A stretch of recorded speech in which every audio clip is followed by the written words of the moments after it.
नमस्ते प्यारे बच्चों, मेरा नाम है शालिनी। क्या आपने कभी सोचा है कि जंगल में जानवरों के जूते कौन बनाता है? अब आप सोच रहे होंगे कि भला जानवर भी कभी जूते बनाते हैं और पहनते हैं। बिल्कुल पहन सकते हैं। अगर हम कल्पनाओं के पंखों को उड़ान देंगे तो हमें इस संसार में कई चीजें अद्भुत नजर आएंगी। कभी कभी कुछ अद्भुत होता है तो मन को अच्छा लगता है ना। हमारी कल्पनाओं की दुनिया भी अलग होती है, जो शायद वास्तविकता से थोड़ी परे हो। ये ऐसी दुनिया होती है जहां हम असंभव को भी संभव कर सकते हैं, आसमान को नीचे और धरती को ऊपर ले जा सकते हैं। सोचो, अगर ऐसा हो तो क्या हो? चलिए फिर देखते हैं कल्पनाओं की हमारी इस दुनिया से जुड़े इन जानवरों को कि आखिर ये क्या कर रहे हैं। अरे ये क्या, हमारा छोटू सा खरगोश जूते पहने घूम रहा है। ये क्या, गिलहरी भी तो जूते पहने हुए है। अरे वाह, बंदर मामा और जिराफ भी जूते पहने हुए हैं। अरे ये जो अपने हाथी दादा और लोमड़ी रानी भी तो जूते पहने हुए हैं। बालू जी भी तो कुछ कम नहीं है, वो भी तो जूते पहने घूम रहे हैं।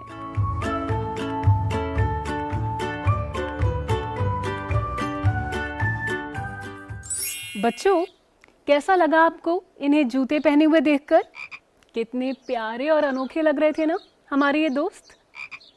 जूतों से मुझे याद आया कि आज की हमारी कहानी भी जूतों पर आधारित है। आज हम और आप मिलकर देखेंगे एक अद्भुत कहानी जिसका नाम है दोस्त के जूते। एक मेंढक जूते बनाता था। एक दिन उसकी दुकान के सामने से एक चींटा निकला, एक काला चींटा। चींटे के पास गुड़ की डली थी।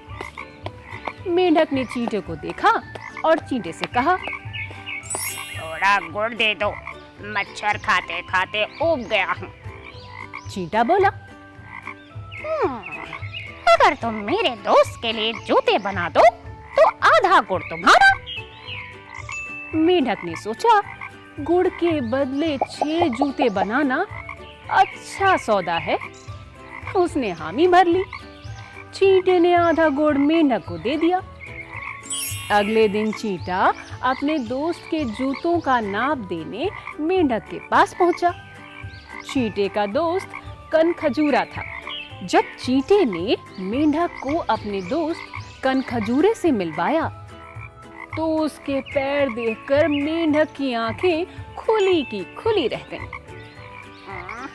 इतने सारे पैर, अब तो मुझे ये गुड़ की आधी डली बहुत महंगी पड़ गई। इसके दोस्त के पैरों के लिए इतने सारे जूते बनाने पड़ेंगे। तो साथियों, कैसी लगी मेंढक की ये छोटी सी कहानी? अब इस छोटी सी कहानी से आप क्या समझे, ये हमें बताइए। चलिए, अब मैं आपसे कुछ पूछती हूँ। अच्छा ये बताइए, क्या आपने कभी कनखजूरा देखा है? अगर हाँ, तो कहाँ पर? दीवार पर या जमीन पर? मुझे तो लगता है जमीन पर। आपको क्या लगता है? अब मुझे आप ये बताएं कि मेंढक और कनखजूरे किस मौसम में ज्यादा दिखाई देते हैं? सर्दी, गर्मी या बरसात? बिल्कुल सही सोच रहे हैं आप, बरसात में।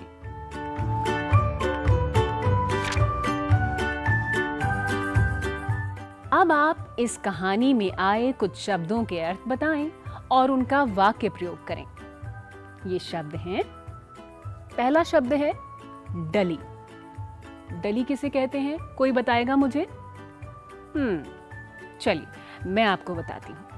ठोस वस्तु का एक छोटा सा टुकड़ा डली कहलाता है।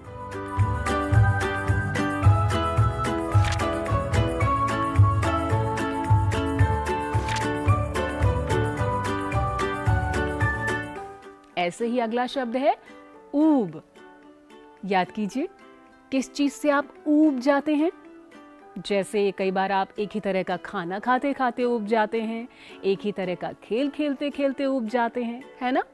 उसे हम कहते हैं एक ही चीज से उकता जाना या ऊब जाना। अगला शब्द है सौदा। सौदा यानी लेन देन करना।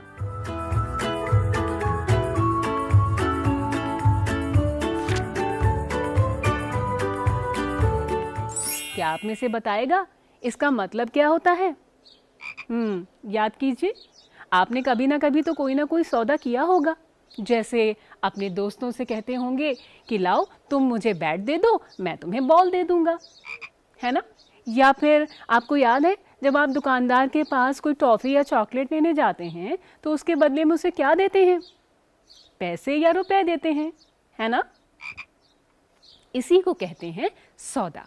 तो साथियों, बच्चों ने तो मुझे अलग अलग प्रश्नों के सही जवाब दे दिए, पर आप क्या समझते हैं इन शब्दों से? हमें ज़रूर बताएं। और अगर कुछ परेशानी आए तो किसी दोस्त या शिक्षक की मदद ले सकते हैं। जल्दी ही आपसे फिर मुलाकात होगी। तब तक के लिए आप खेल खेल में पढ़ते रहिए और सीखते रहिए।